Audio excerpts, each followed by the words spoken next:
What if becoming a better man isn't about being perfect, but about being quietly consistent? In a world that tells you to hustle louder, show more, and chase approval, it's easy to forget what true strength looks like. Most men today feel stuck, emotionally drained, constantly reacting, silently wondering, am I doing life right? But Stoic philosophy offers a different path, one that isn't loud, but unshakable. The Stoics believe that greatness isn't something you shout about, it's something you build in silence. One disciplined thought, one calm response, one clear decision at a time. This is your ultimate guide to becoming a better person. Not through hype, but through emotional discipline, self-respect, and quiet transformation. If you've ever felt tired of overthinking, burned out from trying to prove yourself, or overwhelmed by noise, this guide is for you. You're not alone. Many men are looking for emotional clarity, inner peace, and a way to live that feels real again. And the Stoic way? It works because it's built for people who live in the real world with real pain and real responsibilities. Stick around. You'll learn 8 timeless principles that can help you rebuild from within, with Stoic self-improvement, emotional control, and mental clarity. If this speaks to you, like the video, subscribe, and share it with a friend who needs this message. This might be the calm reset your life's been waiting for. 1. Earn greatness quietly, one step at a time. You don't become a better man by chasing applause. You become one in silence, when no one's watching, when it doesn't feel rewarding, when it's just you versus your old habits. Most men wait for motivation to strike. They wait for the perfect moment, the perfect version of themselves to appear. But real growth doesn't work that way. Growth isn't loud. It doesn't announce itself. It shows up in how you respond when life gets inconvenient. That's where greatness begins, not in the spotlight, but in the quiet resistance to everything pulling you off track. The world today glorifies instant results, flash success, fast power, but anything that comes fast usually fades faster. Stoicism doesn't promise easy change. It teaches that becoming a better man is about showing up the right way, consistently. Marcus Aurelius ruled an empire, but what made him remarkable wasn't his title. It was how he fought his impulses, how he led with clarity when he could have ruled with ego. He wasn't perfect, he wasn't emotionless, but he was disciplined, and that made him strong. A better life doesn't start with ambition, it starts with attention. Imagine this: you're in traffic, late, tired, someone cuts you off, the old you snaps, but today you pause, you breathe, you let it go. It seems small, but this is how emotional self-control is trained, through 1,000 invisible victories. You choose calm over chaos, not because it's easy, but because it's who you're trying to become. The problem isn't that men don't want to improve, it's that they think change has to be dramatic. They underestimate the power of repetition. But greatness doesn't come from one big leap. It's built through steady, invisible steps. Small acts of self-discipline compound into strength. One decision to walk away instead of arguing. One night choosing sleep over scrolling. One morning where you show up for your promise instead of your mood. These are not minor. They're the bricks of a stronger identity. Most people live in reaction. They wake up and follow the current. Email demands, mood swings, and distractions. Stoicism says, stop. Ask yourself what truly matters. Is this action aligned with who I want to be? Is it essential? If not, let it go. That's how clarity is built, by trimming the noise and protecting your focus like it's sacred. Because it is. The quality of your attention is the quality of your life. There's power in quiet consistency, in doing the thing no one praises, in choosing effort over excuse. You don't need to prove anything to the world. You need to prove something to yourself, that you're capable of being better, even if no one claps for it. Especially then, start simple. Choose one thing today that makes you better. Not louder, not busier, just better. It could be taking a cold shower, turning your phone off an hour earlier, or speaking less and listening more. You don't need a complete transformation. You need one solid step, and then another. Let that be enough for today. That's how better men are built. Not by force, not by hype, but by quiet, deliberate strength, repeated until it becomes who you are. 2. Use reflection to sharpen the soul. Most men today are running, from task to task, from noise to more noise, and somewhere in that constant motion, they lose sight of who they are. They work harder, chase more, but feel less connected to themselves. Being busy becomes a badge of honor, but without stillness, it becomes a disguise. What Stoicism teaches is that motion means nothing without direction, and direction starts with self-reflection. Daily reflection is not a luxury. It's not a retreat, it's a form of responsibility. To stop and ask, did I act with courage today? Did I live with discipline? Did I react out of fear or choose calm? Most men don't ask these questions, not because they don't care, but because they don't stop. They don't create space to face the answers. But without facing yourself, you cannot change yourself. You just repeat old patterns with new goals and wonder why nothing feels different. There's a moment every night, just before sleep, when the world quiets down. That's your mirror. Not your bank account, not your to-do list, not your title. That moment tells the truth. Did you live today as the man you want to become, or did you drift, pulled by distractions, shaped by reactions? In that space, reflection becomes a weapon. It sharpens your awareness. It holds you accountable, not to others, but to your higher self. The mistake most men make is assuming that growth only happens through action. But unexamined action leads to exhaustion. You do more but become less. You hustle, but the man inside is left unattended. Stoicism flips the model. It says, slow down, look within, adjust. True strength is not about appearing composed. It's about being composed, because you've trained yourself to see clearly, to act intentionally, to live deliberately. Picture a man who always feels scattered, reactive, taut, and unsure. He wakes up, checks his phone, and gets pulled into a dozen different directions before breakfast. He means well, but his energy leaks everywhere. He never sits with himself long enough to ask if what he's doing even matters. Now picture another man. He starts his day by writing one line, "What would it look like to lead myself today?" And before sleep, he asks, "Where did I drift? Where did I stay true?" That man, even if he's less busy, is becoming something powerful. Reflection doesn't need to be poetic. It just needs to be honest. Write one sentence. Ask one tough question. Create 5 minutes of silence and use it as a compass. That's all. But do it every day. Because what you don't reflect on, you repeat. And repetition without awareness creates stagnation. A man who doesn't look within ends up imitating the world outside, reacting, performing, and slowly forgetting who he was meant to be. If you want to become a better person, sharpen the soul first. Not with judgment, but with curiosity. Look without excuses. Adjust without shame. It's not about being flawless, it's about being fully present with who you are becoming. Make time for reflection not when life allows it, but because life demands it. And if you're unsure where to start, tonight is enough.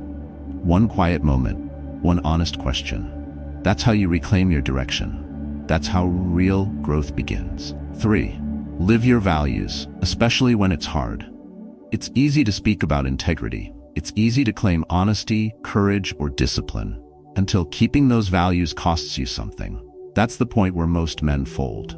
Not because they're weak, but because the world rarely rewards moral consistency. You'll get more attention by being flexible. You'll fit in quicker if you betray your own boundaries. That's the modern temptation. Bend who you are to gain what you want.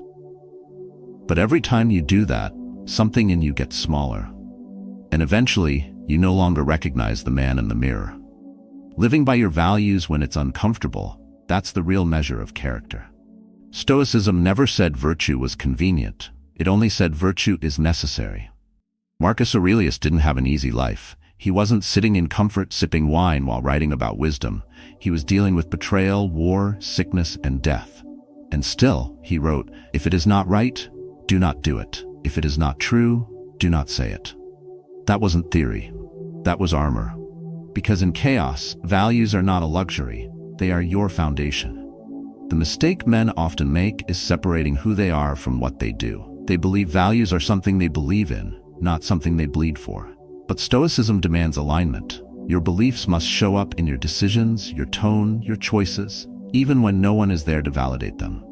Especially then, because becoming a better person isn't about talking the right way. It's about choosing the harder road when the easy one looks better. Imagine this. You're in a meeting. A colleague blames you to save face. You feel the heat rise. You could retaliate, embarrass him in return. You could lie to defend your ego. Or you could pause. Breathe. Respond with clarity, not pride. You don't need to prove anything. Your strength is rooted in principle. And in that moment, you lose nothing and gain everything. Not approval, but control. Not applause, but peace. That's what living your values actually gives you, calmness in the middle of fire. Most men are performing a version of themselves. They want to be seen as good, strong, and reliable. But under pressure, that version cracks because it's built for optics, not truth. Stoic men don't perform, they practice.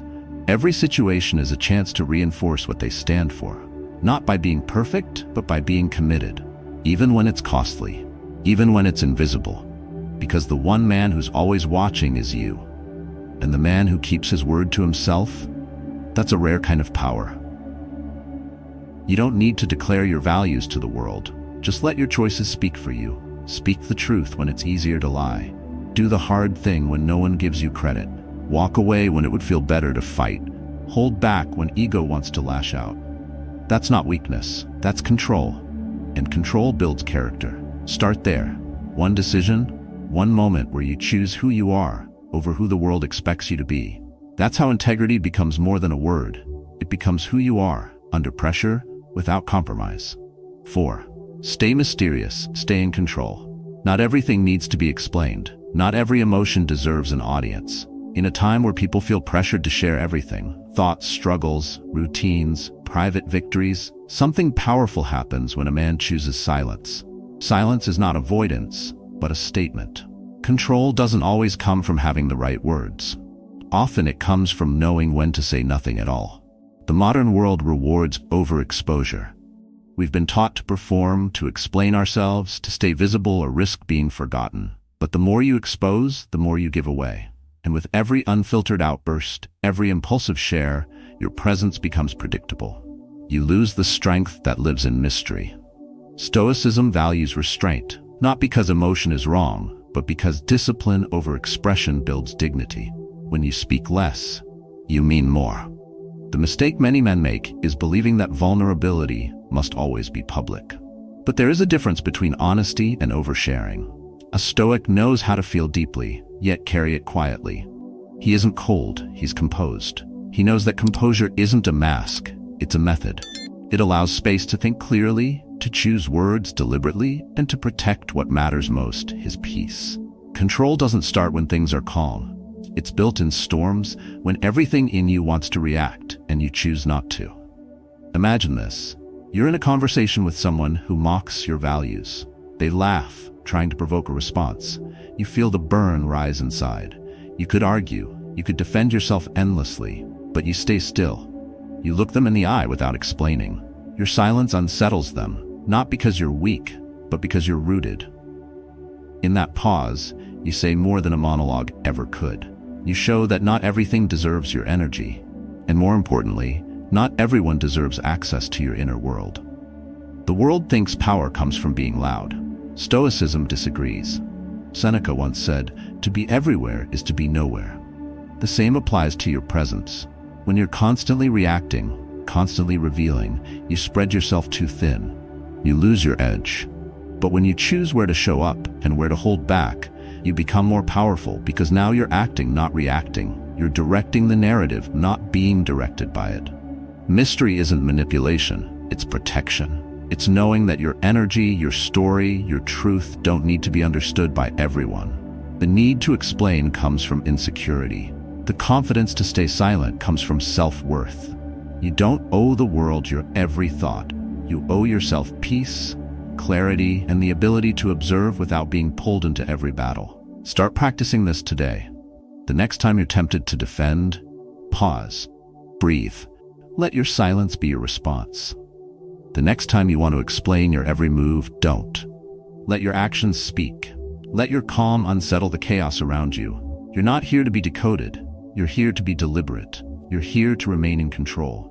And the man who controls his words, especially in moments of pressure, never loses his power. He sharpens it, quietly, unshakably. 5. Choose yourself. Even in a world that does a ton, you can live your whole life waiting for someone to see you, to finally get the recognition, the approval, the signal that says, you matter now. But what if that signal never comes? What if the world stays distracted, indifferent, or blind to what you carry inside? The truth is, many men spend years trying to earn validation from people who never really saw them in the first place. And in the process, they lose the one voice that truly matters, their own. To choose yourself means to stop outsourcing your worth. It's not arrogance, it's alignment. You stop performing, stop chasing applause, and start building from within. Stoicism doesn't teach men to be self-absorbed. It teaches them to be self-governed. Because a man who doesn't belong to himself will belong to anyone who pays him attention. And that's a dangerous way to live. The common mistake is thinking that choosing yourself looks selfish or cold. But emotional independence isn't about shutting people out. It's about not collapsing every time someone doesn't clap. You become a better man not by being liked, but by being steady. You don't need to prove anything to those who never understood your journey. You just need to prove that you can stay grounded in who you are, even when the room doesn't reflect it back to you. Imagine a man who walks into a gathering, unsure of himself, trying to match the tone, mirror the crowd, nod at things he disagrees with, and laugh at what doesn't feel right. He leaves drained, disconnected, unsure why. Now, picture another man. He walks in quietly. He doesn't explain his presence. He listens more than he speaks. He doesn't bend to fit. He brings the room into his calm. He doesn't dominate, but he doesn't shrink either.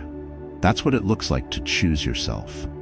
Ada Lovelace didn't wait for permission to be brilliant. She created value in silence. Not because the world was ready to understand her, but because she had something real to give. And she respected herself enough to build it anyway. That's what Stoic strength looks like in action. No applause, just alignment. You don't need the crowd to believe in your work if you believe in your foundation. Choosing yourself isn't loud. It happens in the moments when you turn down what isn't aligned. When you say no to roles, people, and versions of life that dilute your sense of direction. When you stop explaining your worth to people who've already made up their minds. When you find stillness in your own approval, even if no one else offers it.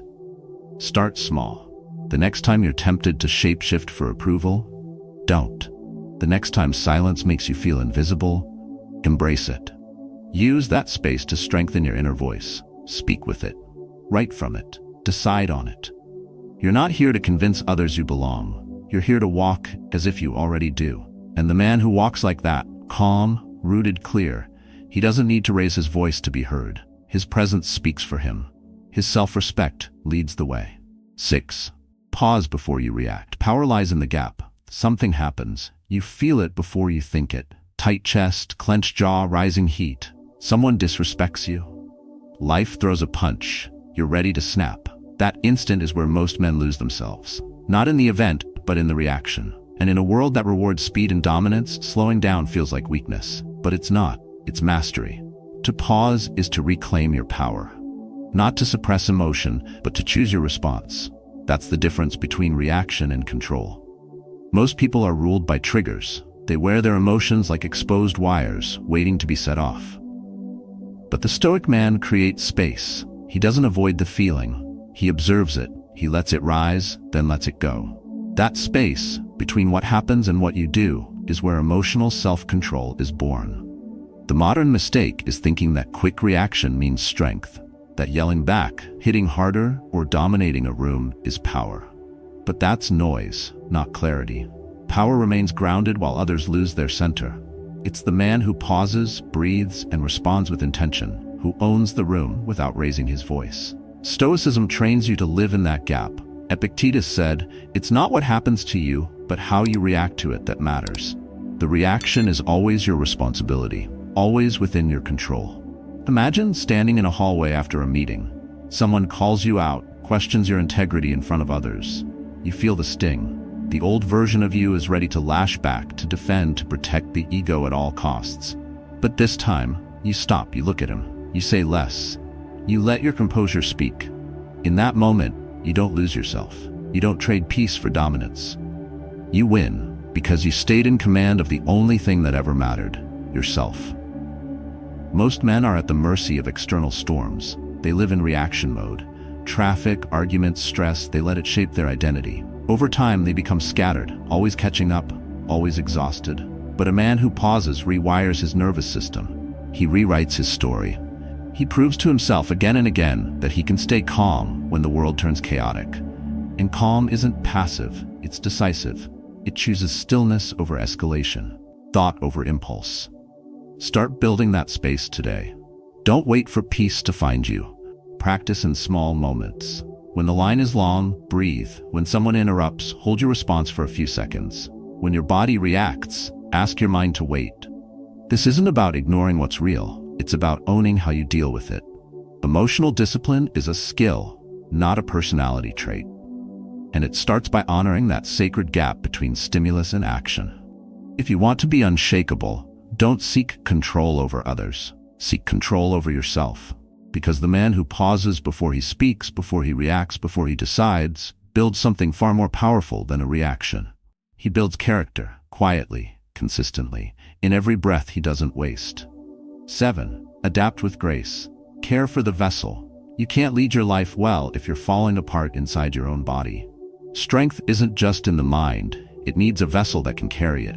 Most men don't realize they're burning out until it's too late. They push harder, sleep less, eat mindlessly, ignore pain, and wear stress like armor. But underneath the grind, the foundation cracks. What Stoicism teaches is simple: to control your emotions, to think clearly, to live with discipline. You must first take care of the thing that houses it all. Adaptability begins with awareness. Life will not slow down to match your pace. You either adjust with grace or break under resistance. The Stoic doesn't try to force the world into submission. He studies it. He observes what he can control and what he can't. Then he shifts, he simplifies. He conserves his energy for what truly matters, and he honors his body as the vehicle of his choices. That isn't weakness, it's wisdom. Men often think physical care is vanity, that paying attention to rest, nutrition, or mental balance is soft. But your energy is your edge. When your mind is foggy and your body is running on fumes, you lose control of the very thing Stoicism calls you to master, your reason. You become reactive. You say things you regret. You give in to impulses that steal your time, your dignity, and your focus. Self-neglect is not a badge of masculinity. It's a blueprint for collapse. Picture a man who drags himself through the day. His back aches. His sleep is shallow. His meals are rushed or skipped. He scrolls at midnight because he's too restless to be still. He thinks willpower will save him, but his nervous system is overloaded and his thoughts spiral out of control. Now, picture a man who prioritizes restoration. He trains, not for image, but for discipline. He sleeps not out of laziness, but for clarity. He says no to constant stimulation so he can hear himself think. That man is more dangerous, not because he moves faster, but because he moves with purpose. Seneca believed that simplicity was strength, to eat with intention, to sleep with peace, to clear the clutter, not just around you, but within you. A Stoic doesn't chase ease, but he respects balance, because when you are physically steady, your mind follows. You start noticing what drains you. You build routines that protect your energy. You don't need to retreat to a mountain. Just 5 minutes of stillness, one focused breath, one real meal eaten slowly. These small things carry the weight of giants when done consistently.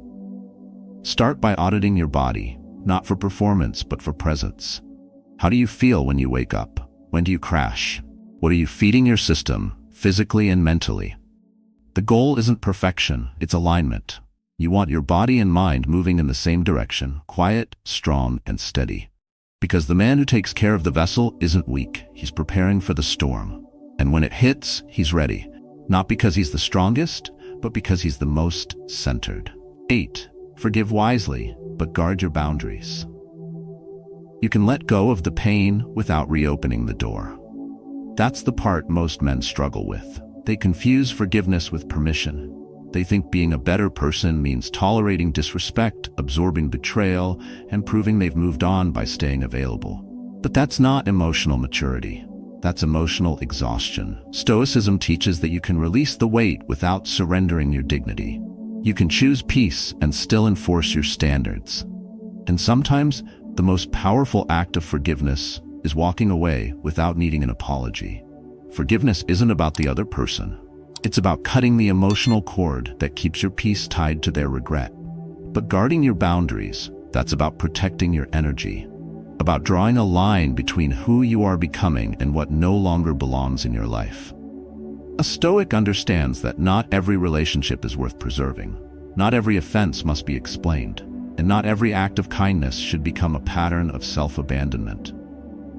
The common trap is thinking that setting limits makes you cold, that demanding respect means you're not over it. But that's not truth. That's guilt talking.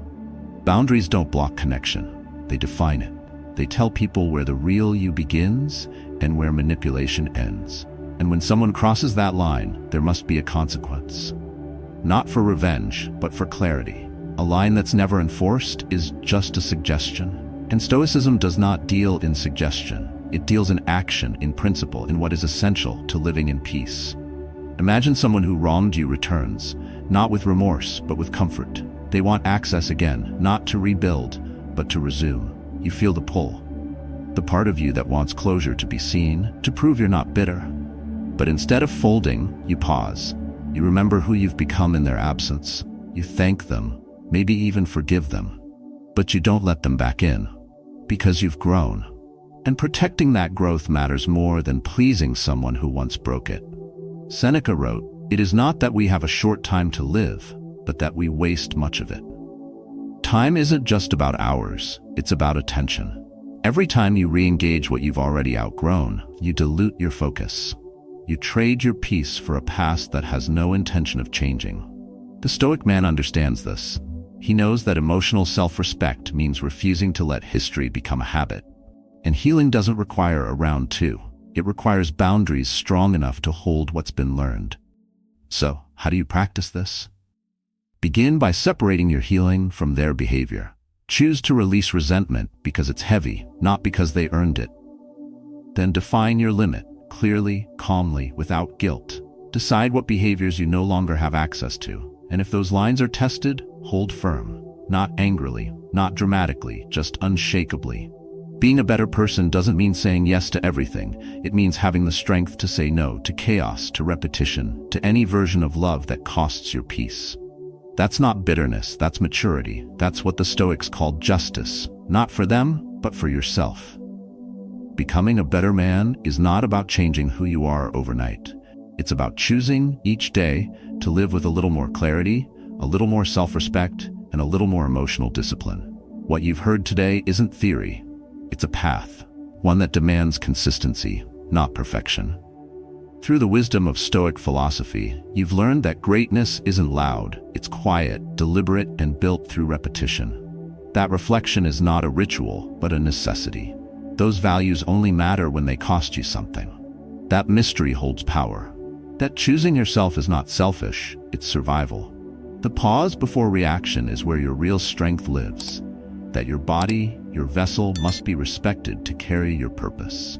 And that forgiveness without boundaries is not healing, it's surrender. Every one of these insights connects to a single principle. Self-mastery begins within. You do not control the world. You do not control other people, but you control how you respond, how you live, and who you choose to become, especially when no one is watching. Let these practices be more than ideas. Let them shape your mornings, guide your decisions, and steady you in chaos. You don't need to be perfect to begin. You only need to begin with intention. So take one idea from this guide, apply it today, then repeat tomorrow. Build something unshakable, not to impress others, but to live with quiet power. And if any part of this spoke to you, share it in the comments. Your story might help another man find his footing. Stay grounded, stay clear, stay the course.